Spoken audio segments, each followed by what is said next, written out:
The hallway outside the training auditorium buzzed with the usual first-week chaos, recruits half in uniform, half awake, and fully convinced they already understood military life.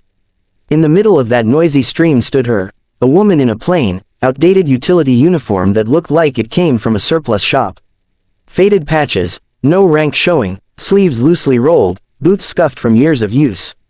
To the recruits, she looked like a misplaced civilian trying to cosplay military. To the Navy, she was one of the most decorated special operators alive. But nobody there knew that yet. Hey you, a tall recruit with a fresh buzzcut called out, nudging his friend. Ma'am, family day was yesterday. You lost. His friend snickered. She probably wandered in from the thrift store. Look at that uniform, they don't even make that pattern anymore. A third stepped closer, crossing his arms. You can't be here. This area is restricted to trainees and staff. Visitors need to check in at the admin office. Her eyes lifted slowly, calm, unreadable. Noted, she said quietly. But her quietness only fueled them. Sweetheart, the tallest one said, adopting a patronizing tone, there's a bus stop outside the east gate if you need help getting home. Another chimed in, yeah, this base isn't a museum. We don't need relics walking around. Their laughter echoed down the hall. She didn't move, didn't flinch, just stood there with the posture of someone who'd held a firing line steady during sandstorms and nighttime raids. But the recruits were too inexperienced to see it. One recruit, bolder, or simply dumber, stepped in front of her. Ma'am, seriously, you need to leave before the drill sergeant sees you and flips out. Her head tilted, just slightly. Does your drill sergeant flip out often? All the time, he boasted proudly. He doesn't tolerate rule breakers. She exhaled slowly through her nose, almost amused. Good to know. Behind the recruits, the large double doors to the auditorium slammed open. Attention on deck, a voice thundered. Instantly the recruits straightened, nearly tripping over each other as they snapped into formation.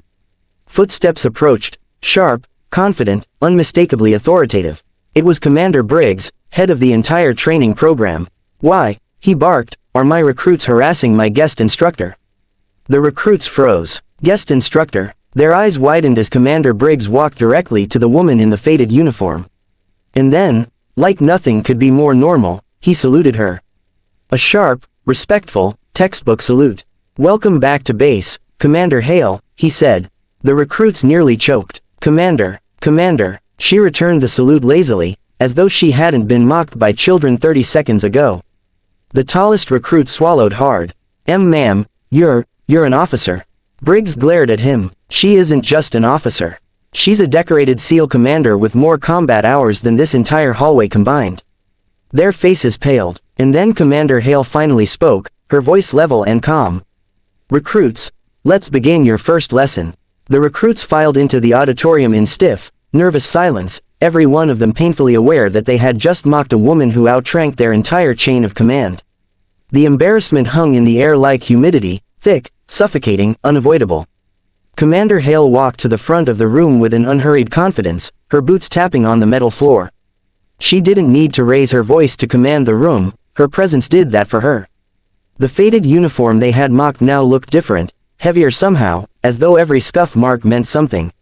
She stood before them, hands behind her back. Take your seats. Chairs scraped hurriedly. There was none of the relaxed slouching from earlier. No whispering, just rigid spines and burning cheeks. Commander Briggs took a seat off to the side, watching with an expression that said you're all about to learn why she terrifies admirals. Hale let the silence stretch. Then, calmly, almost conversationally, she said, I hear some of you believe I should go home. Several recruits seemed to stop breathing. The tall one, Mason, looked like he wanted to fold himself into the floor. Hale continued, some of you think outdated uniforms indicate incompetence. Heads dropped. And a few of you, she said, eyes settling on the bold recruit who'd blocked her path earlier, believed you could tell me where I could and could not walk on my own base. The recruit swallowed so loudly the entire row heard it. Hale didn't smile, didn't raise her voice. Good, I want you to remember that feeling, the certainty you had a few minutes ago. That absolute confidence, even though it was based on ignorance. She stepped forward. That confidence gets people killed. A ripple of discomfort spread through the room. When you deploy, and you will, your first enemy won't be insurgents, pirates, militants, or hostile forces. Her gaze swept across the recruits. Your first enemy will be your assumptions. The room felt smaller. When I joined the teams, she said, there were entire units who assumed I wasn't capable. Too small, too quiet, too girly, as one staff sergeant put it. Commander Briggs's jaw flexed. He knew who she was talking about. Hale's expression remained steady. I could have fought them with arguments. Instead, I passed every trial, every test, every qualification they said I'd fail. She paused, and then I outran their fastest operator in full gear. Twice. A few recruits blinked. She leaned against the podium. But I didn't come here today to lecture you about respect. Respect isn't something you're owed, it's something you earn through competence, consistency, and character. Then her tone sharpened ever so slightly. What you will learn today is discipline. The doors opened, and 2 SEAL instructors entered carrying crates. Hale nodded at them. Gear these recruits up. Confused, the recruits exchanged glances. Hale clasped her hands behind her back. You're all joining me outside for a confidence course. Modified, of course. Briggs raised a brow. Modified how? Hale smirked for the first time. We'll start with a 5-mile run. In the rain. Full packs. And anyone who mocked my uniform, her gaze settled on the 3 culprits, will run at the front. Mason's face drained of color. Lesson begins in 5 minutes. She turned and walked out, leaving 100 recruits scrambling behind her like the world was ending.